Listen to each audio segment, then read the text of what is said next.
Pop a can of soda, open a bag of chips. Grab a controller, sit your ass on the couch. And welcome to the Co-op Trio podcast. I'm your host, Watson, and this is co-host, Bonita. What's up, everybody? And then our other co-host, Nick. Hello, guys and gals. Nick, you want to run us through what this podcast is all about? Yeah, so the Co-op Trio podcast is about three people sharing their passion for video games. It's hopefully a place where we can build up a fan base and just start a community of gamers. In an effort for all of us to get to know each other better, Watson, why don't you tell us a little bit about how you got into gaming? What's your favorite moment as a kid? Yeah, definitely. I would love to. The first game that really put me, it wasn't the first game that I played, but it really put me on the radar for playing video games was definitely Halo.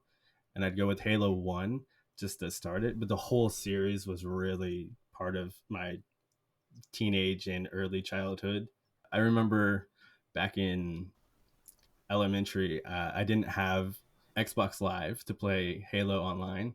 So I would go over to my friend's house and we would play on this like janky website called Xlink, and it was like a free Xbox Live. We'd just play that at his house, and that's really what got me into gaming, like a lot. And we'd always play it, and he'd mod the crap out of it, and it was super fun to play. And it was really just, it showed my excitement for gaming. I totally remember playing Halo with my little brother. We would pop open the old school Xbox and we would just sit there on a little 12x12 screen and play through the beginning every single time. I'd probably have to say we played more Halo 2, but Halo 1 I definitely remember for sure. That's a good one.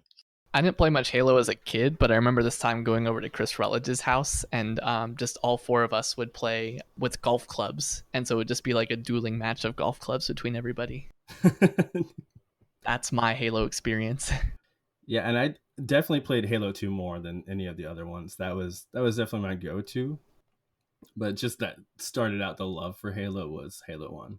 So then what kept me gaming, I kind of like stopped gaming in high school and I was more into skateboarding. I thought gaming was pretty lame. I just didn't really enjoy sitting down inside that much. I didn't find it rewarding enough. Probably a good thing. Yeah, it was, but I was kind of like avoiding it more than I should have. So once I started my job, the job that was like super strenuous, I started working this window job, climbing up ladders and all this stupid stuff. I met this friend and I always had an Xbox just because I support them even if I wasn't playing that much. And he would play a lot and he was like, "Hey, do you have Battlefield 4?" And it's like, "No, but I'll go home and buy it tonight." I just started playing all the time, even when he wasn't on. And it was revamped my love for gaming.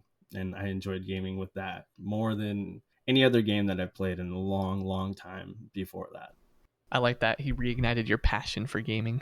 Yes, you said it better than I did. He reignited it. Or drug you back into the hole that is gaming. I mean, however nice you want to say it, I'm glad you're back. Yeah, definitely. I'm glad I'm back too. Yeah, it was weird. I was like, man, I just don't enjoy gaming. And then all the time I found myself like, I really want to go home and play Battlefield. That's all I want to do. I just want to go home, play Battlefield. And I got pretty good at it.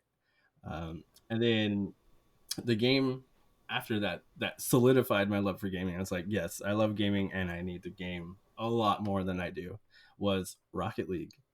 And I played Rocket League. Gross. Car soccer. I don't know why. I love that game. I love it so much. I play it so competitively and religiously. It's ridiculous. I don't know why, but it's like reignited all my love for gaming. I have so many friends who would hate the fact that I would say that game, it just makes no sense to me. It's like FIFA with extra steps. Like, I don't understand why people are obsessed with kicking a ball around with cars. Like, I don't know. The adrenaline, it's so competitive. But you could play like any other game and be competitive. You know what I mean? Like, you could do competitive underwater basket weaving and it'd probably be more intense than Rocket League. But I say that fully knowing that my friends who will listen to this later are going to like crucify me because they're obsessed with it. No, but I mean, there's a lot of, I guess, like, for me, there wasn't a lot of strategy to it, I guess. It was a lot of, like, trick-based timing. You're controlling a little car doing flips. Like, it's just not my thing, you know? But don't you think the strategy is the timing of the flying and the tricks? It's if you can't fly in Rocket League, you're not going to be good. And there are a lot of people who can't fly, so there's definitely a strategy and a learning curve there that I feel is super engaging. How would you rate the learning curve in Rocket League, though? Like, is it easy to learn, like, easy to pick up, hard to master? Or is it hard to master, but easy afterward? Maybe that's the same thing. It's a steep learning curve. If you don't have the hand-eye coordination for Rocket League, you're not going to be able to play it. You're not going to enjoy it, and it's not going to be fun because everybody you play with is so competitive. Even if you're in casual, you're not going to enjoy that at all. So it's pretty steep, I would have to say. I don't know. I feel like a game like that would kind of get boring after a while, you know? Because it's like there's not a lot of, I mean, other than like speed, dexterity, and weight, you know, I'd have to look into the physics of the game to really see what dynamics are there. But other than that, once you kind of get the hang of it, there's not a lot of change. Oof. Those Oof. are fighting words. I mean, I compare it. definitely, I I don't know. I definitely kind of have to agree disagree. with Benita on that one. Oh, okay. Okay, that's fine. I think once we stream one of these days, we should stream Rocket League and Why? kind Both me and Nick don't like it. that's I'm valid. on But the fence. I sit I, between you guys. I Car want to soccer is see. okay. I just haven't played it enough to really get into it or hate it. Yeah, and that's valid. It's like you said, it's a sports game. It's not for everybody. Just like Madden's not for everybody, and I enjoy Madden. I despise sports games like that, FIFA and Madden. Maybe that's my boat as well. Maybe Nick, you and I are on that level of like sports games Yeah. just aren't our thing. I like esports. Don't get me started on esports. I Right, will and that's talk about that completely for a while. different than a sport game. But Yeah. Rocket League is a huge esport. You know what? On a later stream, we can have a debate on what makes an esport, a video game an Okay, esport. that's valid. That's valid. You know what, Benita? Because you're giving me so much pushback about Rocket League, I want to hear what your 3 defining games were as a child. Deal. Okay, so hi everybody. I'm Benita. You can call me B. That's fine too. I would say so a little bit about me. I'm second to last in a family of 8. I have 6 brothers, and what I remember as my introduction to gaming was sitting down on a couch with a Nintendo 64, sitting on my brother's lap, and we were playing Ocarina of Time. And they gave me a fake controller, and I would sit on their lap, and I felt as though I was experiencing this whole new world of running around, chopping down skeletons, rolling around all the time, saving the princess, playing music that I didn't really understand. But that was really my introduction. I lived for the moments where I could sit and be a part of the story. I never wanted them to play without me because I always wanted to know what happened next. And even now, I'd be lying if I didn't say I have a life-size replica Hylian shield on my wall and a Zelda umbrella, but, you know, I'm not addicted, I swear. But I think that was kind of like my introduction to gaming. Like, my brothers were always into it, and so that's just what we did. We did that, we played Smash Bros. Anything to kind of just play alongside my brothers, I wanted to be them. It was really exciting. So, I guess, like, taking that into account, I think I kind of just followed after them. Whatever they were playing and was left around, I kind of picked up afterward. So let's see. Games that have defined me. So I would have to say, you know, coming from Nintendo and Legend of Zelda, a lot of those games are a little bit more lighthearted, at least when you're a kid. But I would have to say my biggest concept game that I loved was BioShock. So you play as this guy who's escaped out of an airplane, you crash into the water, you go to this huge tower, and there's like a little orb inside that takes you to this underwater 1950s-esque town city called Rapture. And it's pretty much an antithesis of what everybody would consider like a working man's world. Like, you will make it here, like hard work really ventures, but it's a complete dystopia, and everybody's gone insane. They've taken some weird liquids and it makes you all sick. But essentially, I think that being said, I loved the again, this immersive nature of a narrative game where you're following a story and not everything's kind of laid out. It's kind of a mystery. You kind of have to piece it apart as you go. And along with that, I really enjoyed this idea of making moral decisions. So throughout the game, there's these characters called little sisters that you have to choose whether or not you want to harvest or you want to save. And there's benefits to both and whatnot, but it changes the ending of the game. And that was something that I hadn't really experienced before. So I kind of liked that, like, I have this sense of control, like I really am the character in the story. But that being said, I think BioShock, if you haven't played it, I won't ruin it for you, but that's probably one of the most gut-wrenching twist betrayals of my life. I don't know, have either of you ever played BioShock? Okay, no, but I've listened to a podcast that was talking about BioShock, and I was super intrigued. And with you talking about it again, I'm like, yeah, I've totally forgot that this is the game that I really want to start playing. This is the game that, like, made me realize I can't trust characters in games. Up to this point, it's like Legend of Zelda, everybody's just wants you to be the hero. You are the hero. Everybody loves you. And you jump into BioShock and everything is a lie. I don't want to give much more away. Like, you have to go and play it. There's a point in the game where you just never see coming. And for people who've played it before, I'm pretty sure my jaw dropped. I was probably 11 or 12 when it came out, and my jaw just dropped there in agony, and I didn't know what to do. I just felt, it's just like that feeling of being gypped. Like, I should have seen this coming, I should have known, and I didn't. Yeah, that's something like how you were talking about, like you can choose the different decisions, like based on what you do, the story changes. And that reminds me of like the Fable games. I played the first Fable and the second Fable, and I really enjoyed that. And I don't know why I never even heard about BioShock until recently. So I'm actually like, yeah, you're just igniting a flame to make me go on Xbox right now, just go buy it. Well, and I think Fable probably, I would say Fable takes moral decision making to the extreme in a way that BioShock is very different.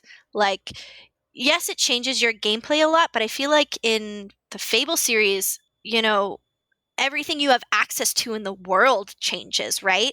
I would say BioShock's a little bit different in that the game itself isn't so open world.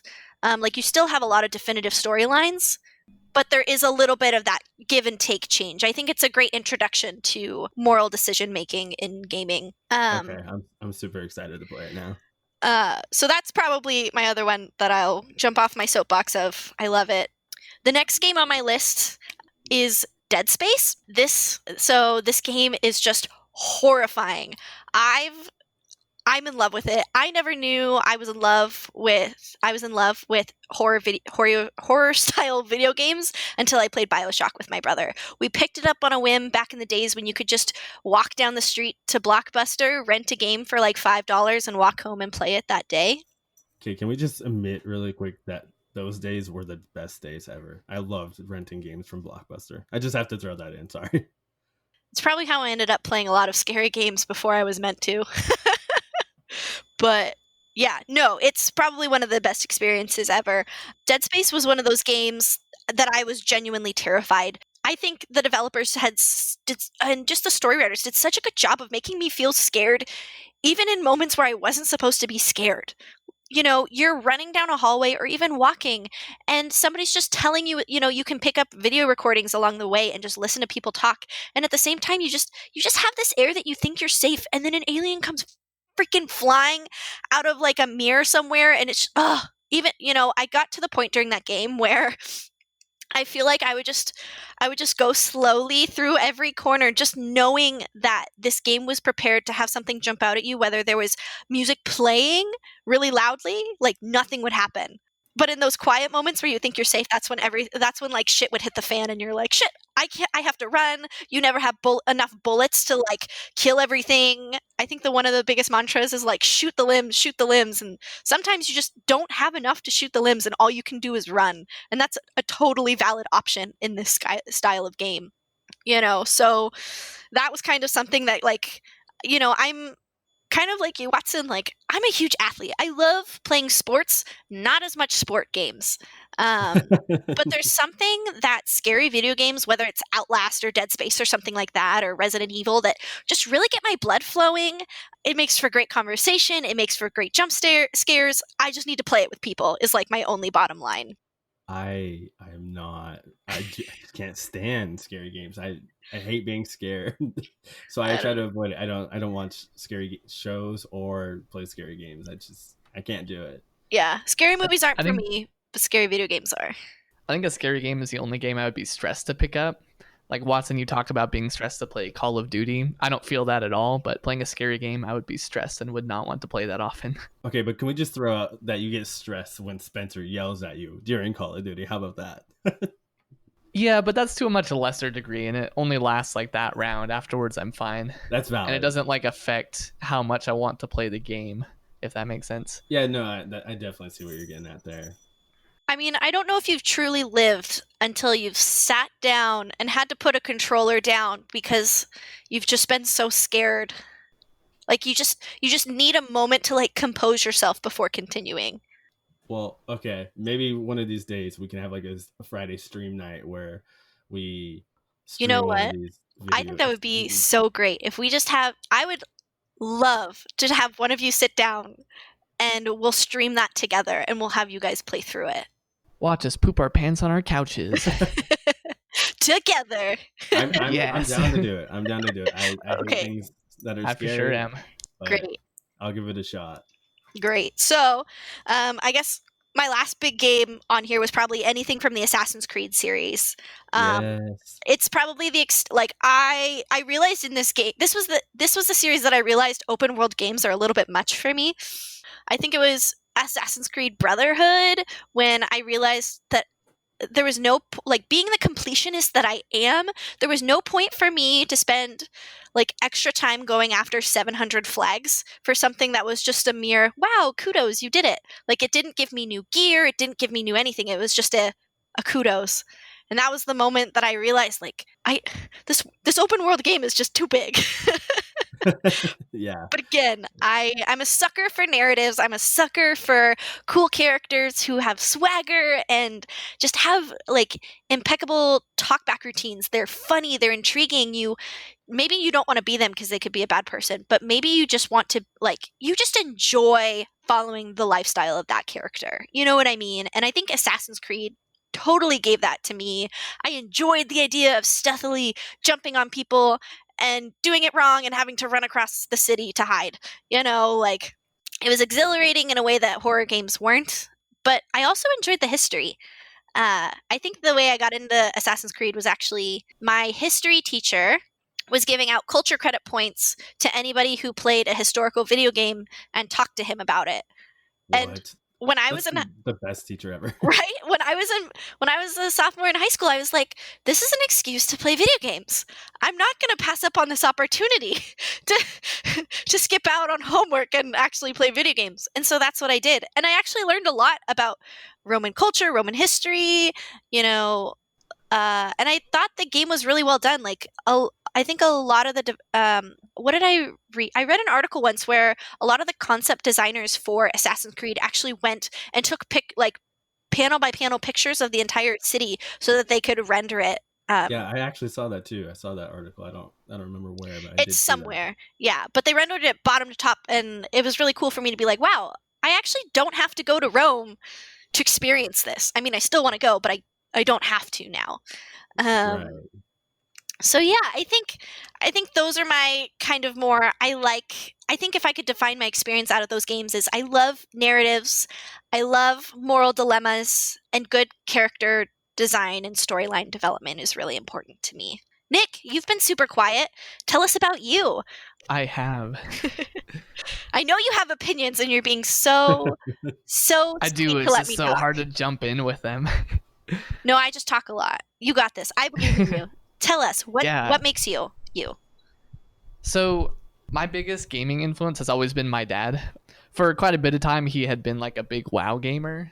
And that's what I saw him doing most of the time. Let's but before go. that, he, yeah, and so I was like, influenced by WoW a little bit, but that's not one of my games. So before getting into WoW, he was really big on the PS2, and he still has this huge container full of PS2 games and a little PS1 games as well. But one of the most, I'd say, like inspirational games for me was Ratchet and Clank. Just about any of them on the PS2 or PS3. It was just, I don't know. It was just such a, don't even know how to describe it. Such a fun adventure game. The scenery was just so cool looking. I'm a big sucker for those like bright, kind of fun looking graphics, not necessarily like the realism.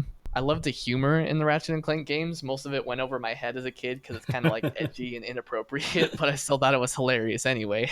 It's like one of those games that parents are like, I could totally buy this for my kid. Like, Right. it's a cartoon. It was, I think the three of us are probably that last set of generation where I could totally bring something to my dad and he'd be like, yeah, sure, it's just a game. Like, go for it, you know? And then terrible things would happen. Exactly. Up Your Arsenal may have been a hint that something was going on there, but besides that, it was all good. So yeah, I spent a ton of time as a kid playing those games, because they had a feature where after beating the game, you could go through and play it again. But now you have special weapons or like upgraded weapons that you can collect and play with. So you have this reason to keep going. And for me, that was enough. And I would just keep on going through them. I would cycle through every game at least twice, and some of them many more times. Kind of like that OG New Game Plus style that's like, I feel like every game now has a New Game Plus. Yeah, that kind of experience where you're like, wow, I can do this again, which is great. Yeah, for me, Ratchet and Clank was the first thing I'd ever seen with like that New Game Plus idea, and that somehow playing it again, I can do so much more than I could the first time.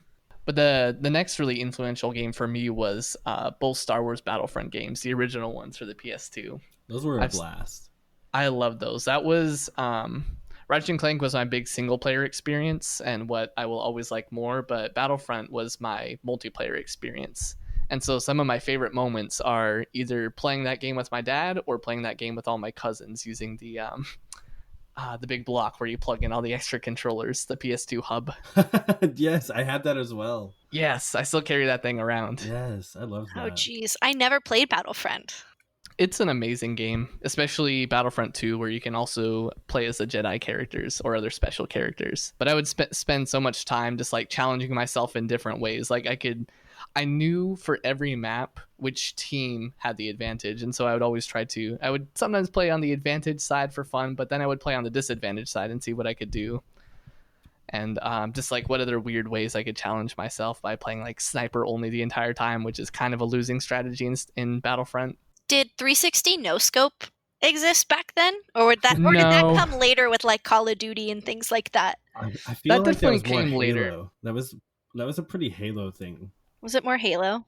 Oh yeah. See, I never played online multiplayer. We never had Xbox Live or anything like that. Probably because my parents thought we'd all be talking to like scary people or something.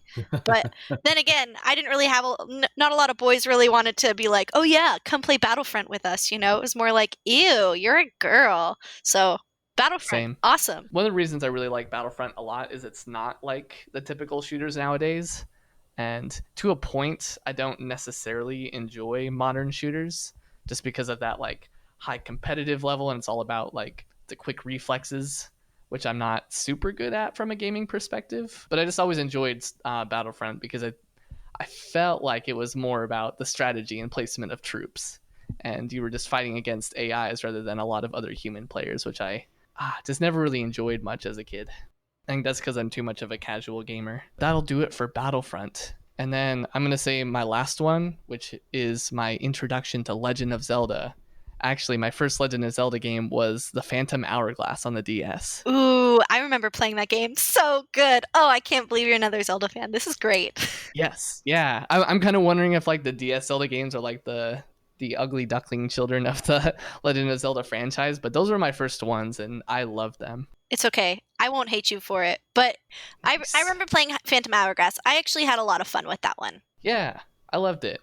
And even Spirit Tracks was really fun. I out of those two games, what I really liked was that you had your own vehicle that you could customize, and that was your way to move around in the world. It was your like home base, but it was also mobile. And I just love that feeling of being in control in like a different way than just walking around or running around on a horse in other Legend of Zelda games. And so those ones were always super impactful to me. Well, and it was kind of like similar to Ratchet and Clank almost. It's you still have a companion, right? The King of Seven Seas like still spoke to you. The train still had a little bit of character to it. It wasn't, part of the game was just having fun writing those things and going places. You know what I mean? Exactly, yeah. Yeah, that's one of the things I've heard, that in game design, every part of the game should be fun. Is like you have to make it so that even walking is just fun. And I felt like in those games, not really walking, but your method of travel was just so fun. And it makes every part of the game just so much better if the in-between time is also super enjoyable. Yeah, totally. I mean, you can think back to Ocarina of Time, like in its heyday, like of course, walking across that big field for the first time and realizing that time is passing and you have to start rolling and there's like you have to survive that first night with all the skeletons, like was horrifying, Yeah. but after a while, until you get Epona, there's nothing, getting places takes forever. And there's so many different time trial Right. experiences. Like once you actually, at some point, it kind of changes the dynamic of the game once you actually have some form of travel. I kind of like that idea that you kind of have to earn your ride a little bit. I always enjoyed that kind of concept. That's a good point. Can I just say something that's about to piss both of you off? Oh no. Debatable. I've never played a Zelda game. Never. And you call yourself I'm more a disappointed gamer? than mad. I'm not mad. I'm just disappointed. No, Yes. How are we friends and you've never played a Zelda game? Oh my. I've never played it. Never. Okay. I think, Nick, I don't know what other ones you've played, but I think a good one for you to start that's kind of new agey and, it's whatever. I think you'd really enjoy Twilight Princess. You think so? I think Twilight Princess actually revolutionized Legend of Zelda games. Like it was a new age thing. It kind of pulled itself away from the Game Boy a little bit and kind of gave Legend of Zelda a new update after, coming off of GameCube. I mean, Wind Waker is incredible. If you have a chance to play Wind Waker or something like that, you can play it off of an emulator. I'm actually playing through Majora's Mask right now. I have it. Oh. On a GameCube. There you go. One of our stream days, we can play it on GameCube with Steven. Yes. We're just going to call our stream Gaming with Steven. I've noticed a common theme. Showing Watson our games. Showing Watson. Watching Watson. Ooh, I like that. Let's roll with that title. That'll be one of our segments. Watching Watson. But so I've actually noticed a common theme listening to you guys talk. I am a very online multiplayer game person. Like a game, I don't play single player games at all. And I will never understand that. I don't know why. But yeah, I've definitely noticed that difference, that disparity between us. I'm a very hardcore like single player person, and even though my influential games aren't story based, that's what I crave a lot more than multiplayer competitive games. And like the only story game I've played and actually finished would be the Skate series. I played Skate 1, 2, and 3, and they have a story. But I didn't know those had story. Yeah, I don't think I ever even played Skate. Oh, man, those games. Well, they just announced actually that Skate 4 is a thing. EA just announced it 2 days ago, I believe. That Skate 4 is coming. I'm so excited. That's crazy. Those are the only story games I've ever played. That's ridiculous. Like, I'm finished. I'm sorry.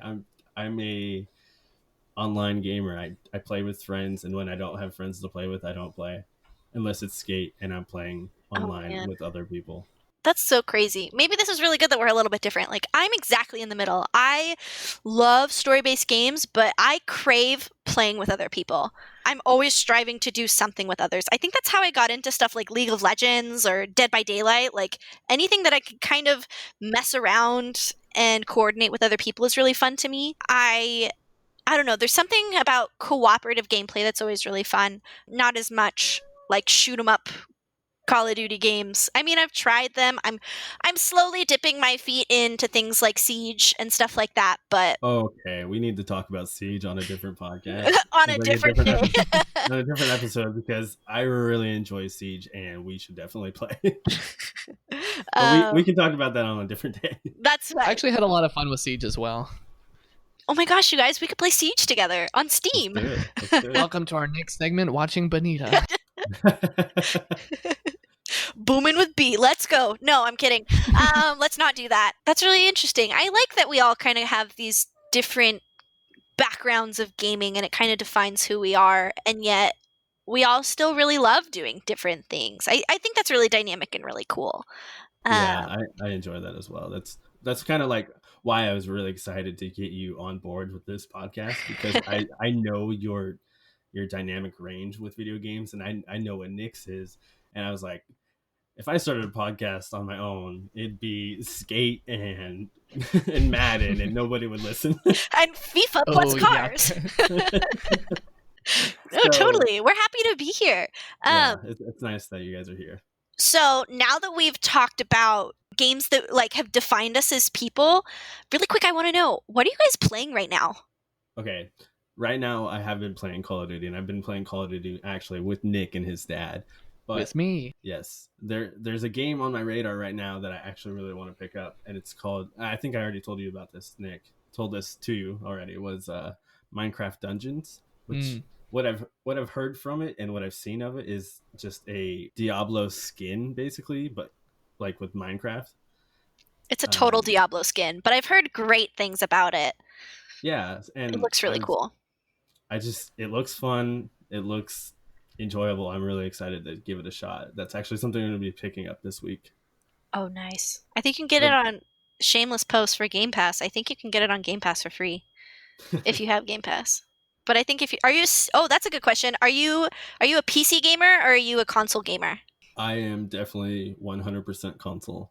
Ooh. However, but with Xbox, it's pretty cool because with the Game Pass, you can play almost all of their games on the computer. So I might get Minecraft on the computer. Well, and I think Ultimate you can do PC games as well. Like they're trying. It's kind of like that, Steam, like a Steam-esque experience, but with Xbox games, which is kind of cool instead of just third party. Exactly, and yeah, I do have the Ultimate, so I'm excited. But Benita, what is the game that what's on your radar when you play? My radar right now. So, speaking of narrative games that I really enjoy, I'm actually playing through the Witcher series. I just finished The Witcher 3 and the first DLC, so Heart of Stone, and right now I'm playing through Blood and Wine. So that's been really exciting. Geralt, if you haven't seen The Witcher on Netflix, it's kind of like along the same lines, but I would encourage you to play The Witcher 3. It's phenomenal. Geralt is so sarcastic and funny. It's great. So I've been in process of, I'm just now, I think a week ago, started playing, kind of taking my time through the DLC with Blood and Wine. It's just phenomenal. It's practically a whole nother game in one. I think Blood and Wine is the one that actually won Game of the Year just as a DLC. So I'm pretty pumped about it. The other game that I just finished like yesterday was Nier Automata, or Nier Automata, however you want to say it. It's like a bullet hell style game, and it's a sequel to the original Nier, like Nier Replicant. That was phenomenal. It's still along that like first player game, but I've never really played first person action weapon combo games a lot, and so it was definitely a fun new experience that I didn't think I would enjoy, but the story was even really incredible, which kind of won me. And I had a lot of friends who were like, you need to play this, and I wasn't disappointed. It was really awesome. Nick, what about you? So I've got 2 games going for me at the moment. On the Nintendo Switch, I'm finishing up Legend of Zelda Link's Awakening. Very nice. Which was a very cool game. Yeah, as soon as I saw that, my CEO actually posted it just as an example of neat rendering. And as soon as I saw it, I'm like, man, I need to get that game. Mm-hmm. Mm-hmm. It's such like... Link's Awakening is so interesting because it really deviates from the normal Legend of Zelda games in that it includes like a lot of other like Nintendo-esque things. The biggest thing being the chain chomp. Features prominently in the beginning town. And so it's a really quirky spin-off of Legend of Zelda. And this one for the Switch is pretty special in the fact that it's now these cool 2D 3D graphics as opposed to the 2D Game Boy graphics, which I think is really fun. And so it's made for a really fun playthrough. Well, and it's a remaster of so it was actually one of the first Legend of Zelda games that they remastered and came back with. Right. That's what I was saying, as opposed to the old 2D Game Boy Advance game. Oh yeah. No, bringing it to 3D made it super fun. Yeah. And then the other big one right now is I'm trying to finish up Horizon Zero Dawn. Oh, I want to play that is so bad. A beautiful, beautiful game. So Horizon Zero Dawn is really similar to Shadow of Mordor for me, Middle Earth Shadow of Mordor. Ooh, another good game. Which I actually played first, yeah. And so I really love that game. And then coming to Horizon Zero Dawn, it was the same feel, but just a little bit different, and I really loved it. The setting of the world is so incredible to me. It has this like fantasy and kind of sci-fi vibe, which I really love. And the combat being like Shadow Mordor really adds to it, because the main thing that I love is the bow, because I like archery in real life, so I was really attracted to that. But then that idea of having to like carefully stalk your prey and try to execute your kill correctly, or else you're going to be, chased down by a horde of robots, kind of similar to Assassin's Creed, in that you have to run away and kind of start over. I just love that. Yeah, The Witcher was the same way, where it's kind of like you kind of have to learn about the creature you're going up against, whether or not you need special potions or special types of gear that'll make it simpler for you. Like, there's not just you can't just run into it with a hack and slash and expect to come out unless you're on easy. Exactly. Yeah, I love stuff like that. I played a little bit of Horizon at a friend's house and just was overtaken with how beautiful the scenery. It was colorful. It was like that neon kind of retro vibe, but still a paradise, especially with the nice touch of actual machines as creatures was kind of a fun dynamic, like having to sneak up and ride on them, or even just the different skills you could even use with your bow. Like the variety in types of bombs and things like that was really impressive, I thought.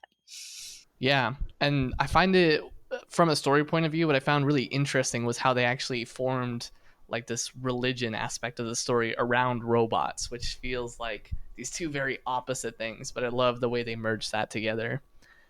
And then one final point is I was so like enthralled by the mechanic of having to collect all your supplies like as you're walking around to form your ammunition and put in your medicine pouch so that you can be healed.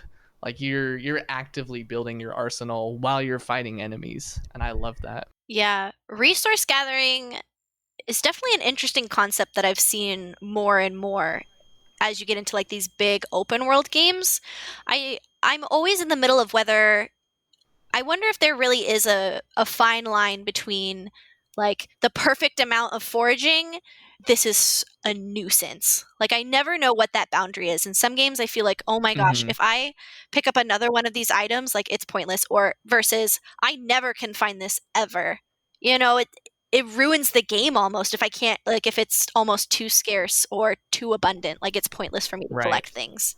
Yeah, I definitely think Ark has a terrible time with what you're talking about. Oh, jeez. Ark Survival Evolved. I don't know if you've ever played it. It's Minecraft with dinosaurs.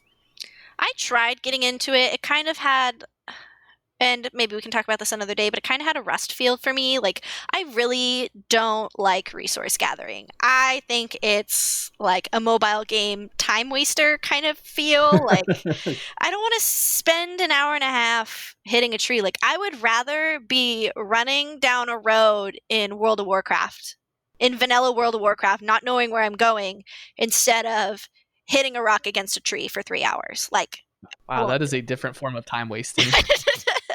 I think I agree with you, Benita. I gave Ark a lot of my time in 2015, and I just wish I could get it back.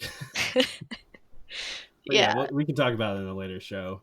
Yeah. Well, speaking of Horizon Zero Dawn, there's a second one coming out, which I think is going to be really cool. I'm so excited. Which I think is probably like a really good transition for us to celebrate the big PlayStation 5 reveal. Oh my gosh, that's exciting. What are your guys' initial thoughts? Well, first of all, did either of you watch the PS5 reveal? Like the reveal trailer, or where they walk through all the specs? The live stream that they had like last week. I think I watched a recording of it. I was probably either working or I watched sleeping. it non-live. Yeah, we're non-live watchers over here. I also don't play. That is how single-player games work. Non-live. I've never owned a PlayStation, so That's why I'm also kind of like, it's whatever. Probably also because I work at Microsoft, so I can, I'm kind of conflicted. But no, I did Right. end up watching the reveal. No, I think 2020 minus the pandemic is going to be a really revolutionary year for console gaming. I think just technology is really getting to a point where we're going to be able to stream and play any game without loading. It's not going to take as long. Even think with this last generation of consoles, the graphics were just so in depth, so beautiful. Everything just came to life. I'm really excited to see what this next generation will bring. Yeah, and with that, I think Nick, since you're a huge PlayStation fan, what did you like about this trailer? What just give us, what you are excited for, and especially with the PS5, and how do you think it looks? Do you like the Wi-Fi router, or do you like the refrigerator Xbox? Hey, hey, Oh hey, watch it. gosh. I don't even like mini fridges in real life. I don't like a mini fridge console. I think that PS5 is a sexy piece of hardware. The looks aren't like super important to me, but I really appreciate that it's like very sleek and modern looking. Sleek is definitely the word I would go with too. I would Yeah. even go as far as to say it's a really kind of really, it's got some nice curves on it, like some nice little birthing hips. Like it's really beautiful. I mean, granted, compared to kind of like a box like Xbox was, I really liked the exterior design. And I'm gonna have to agree with that. I think the PS5 looks amazing, and I'm an Xbox fanboy. I I am definitely going to get the Xbox over the PlayStation. I will hopefully get the PlayStation later, but I'm going with the Xbox first. But I love the design of the PS5. It looks amazing.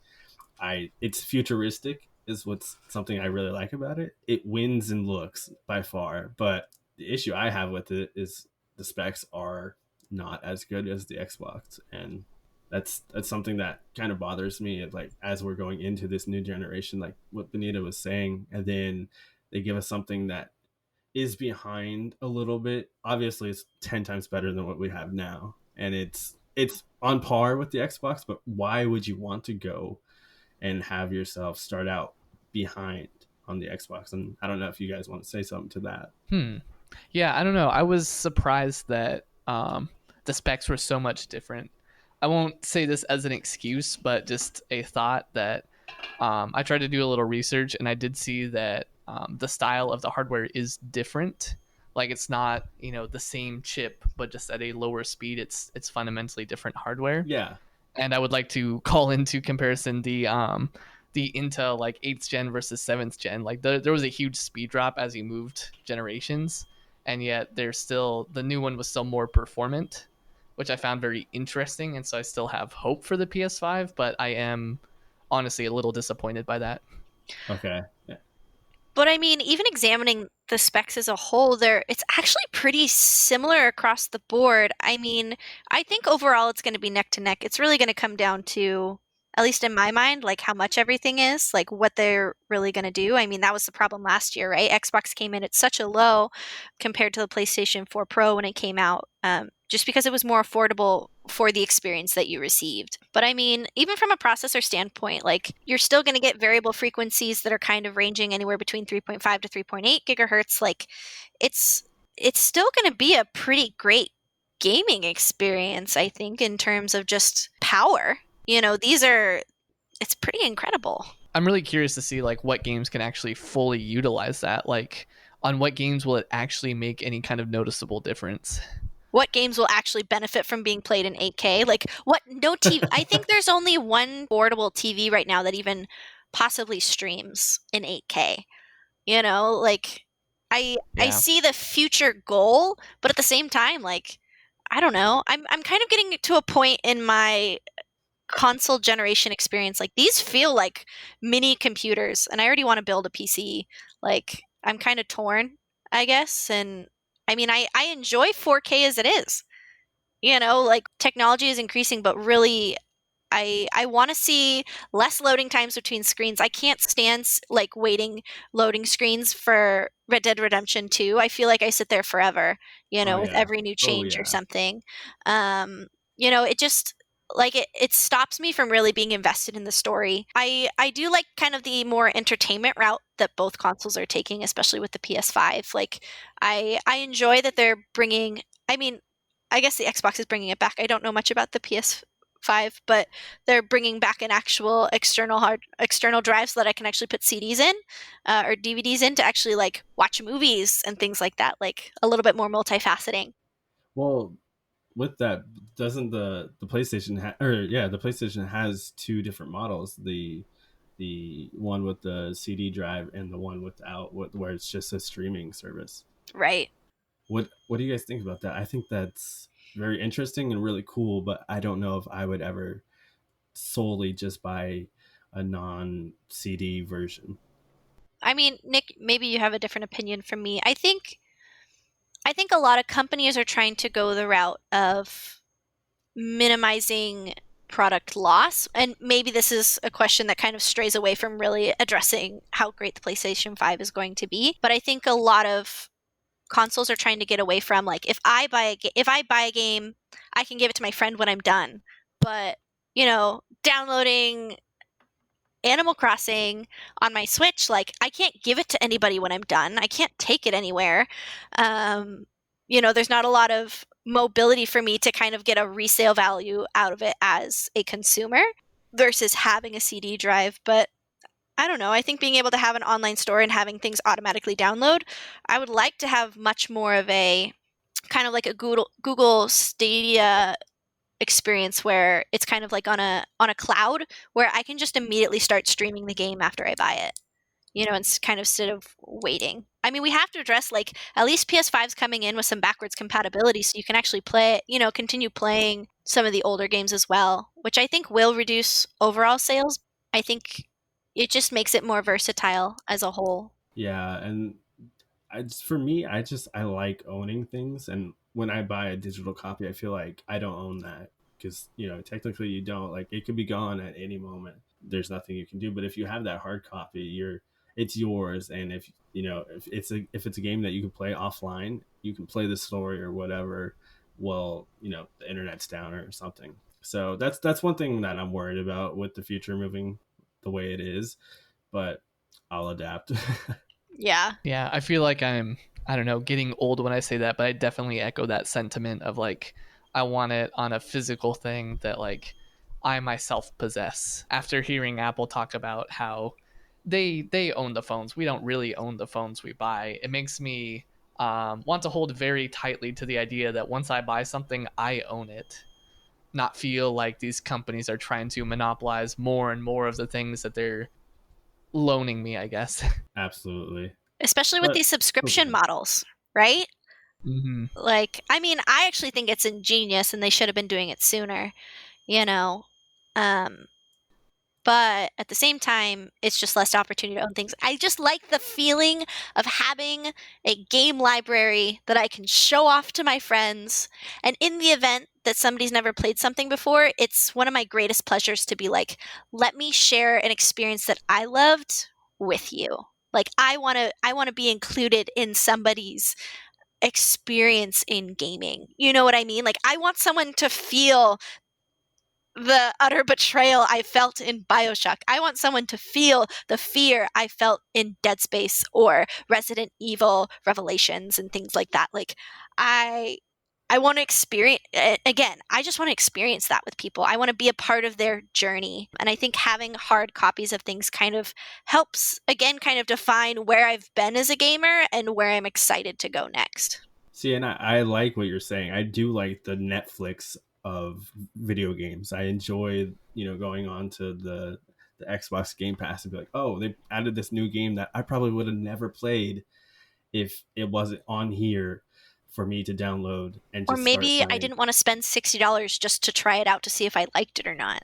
Exactly. And I think it's great. And I really do enjoy that part of it. If it's something that like I'm going to go out and buy for $60 already, then I want to own it. But if it's something that, I might not pick up unless it's on a streaming service, then I'm all down for that. Yeah. So, all of that being said, really quick, yay or nay on the count of three, are you excited for the PS5?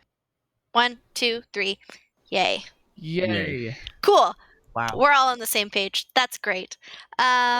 All right, so a couple of closing up things. As we transition kind of out of the PS5 reveal, I think we're really excited about it. There's going to be a lot of great games. Maybe we can talk about those next time. Nick, I hear you're in development of a new video game. Tell us about it.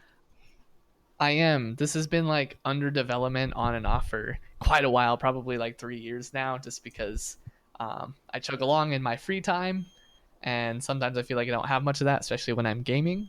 But being inspired by Legend of Zelda and particularly old Game Boy Advance games, I'm creating a top-down 2D adventure style game. Later in life is when I got more into story games, and so that's what I'm trying to incorporate more of in this game I'm creating. I'm trying to go for a little bit of a darker story, but one that hopefully people will connect with and be interested in, as well as the world building aspect, like as far as the different people, the setting, the religions, all of that stuff is something I find really fascinating in games that I play. And as far as gameplay, I'm going for something that has that live action feel of Legend of Zelda, but doesn't suffer from things like Skyrim, where you can pause, open your bag, and just like crunch down on a billion cheese wheels to restore and continue fighting that boss. So Whoa. I'm working I'm working on some kind of battle system that will counteract that a little bit while still giving you this action feel and not like a limiting feel. Right. Would you say it'd be something similar to, I think when I think of like an in-between, I think of the new Final Fantasy 15 that came out, where it was kind of that real-time action, but still kind of turn-based in essence, like something like that, where it's still, you're following some sort of gaming pattern, but still kind of quick and active, would you say? I don't actually know. I have not seen gameplay for that game. Oh, okay. The way I typically describe it in my head is some kind of hybrid of Pokemon Dungeon and Legend of Zelda. Oh, okay. Where you have a set of things that you can choose for your like turn or whatever, but as soon as you choose it, it all executes in sequence. Okay. Without like a planning step either, as in some other similar games. Oh, interesting. So can you tell us a little bit about the storyline? What's it about? I don't know how much I want to talk about the storyline because I'm still working on the story. That's the most challenging part for me in writing a game. Oh, of course. I'm a coder at heart, not a writer. Right.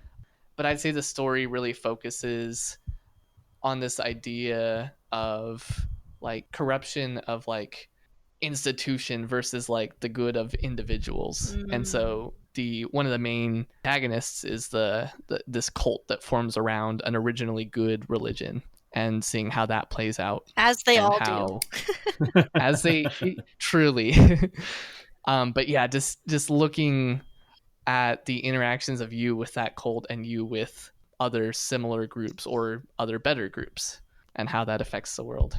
Interesting. Well, I'm excited to hear more about it as we go on. I mean, I'm a narrative junkie, so maybe we can follow up offline and we can tear it apart. Excellent. A game you might like that's kind of similar to what you're describing might even be Undertale. That's also a really good game that we should spend some time on it at some point in the future. It's just that idea of, again, you're stuck in this, not necessarily, it's kind of a turn-based, kind of a selective real-time point and click adventure that really puts, I mean, in the case of Undertale, it really puts the character up against like what they want to do. Like it's your adventure as the character, and the decisions you make really will impact the rest of the game, but there's a lot to do with getting to know these other characters in the game and how they influence you as well.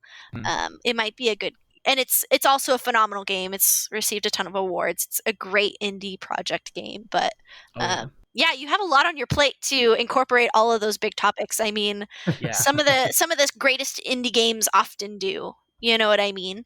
So I'm excited. Oh my gosh, I love hearing about people who like want to start brand new games. It's so exciting. Nice. Well, that's awesome. So thanks, Nick. I'm really excited to hear more about that as we continue. So guys, thanks for joining us. Hope you like what you heard. In between podcasts, we're going to be streaming, so hopefully you guys can join us there. Thanks so much for listening. Make sure to check out our Patreon Facebook page, and we'll catch you next month. Bye. Bye. Bye, guys, and also stay tuned for our next month's episode. Which is why I said catch us next month, but yeah. Oh, shoot, I didn't hear that.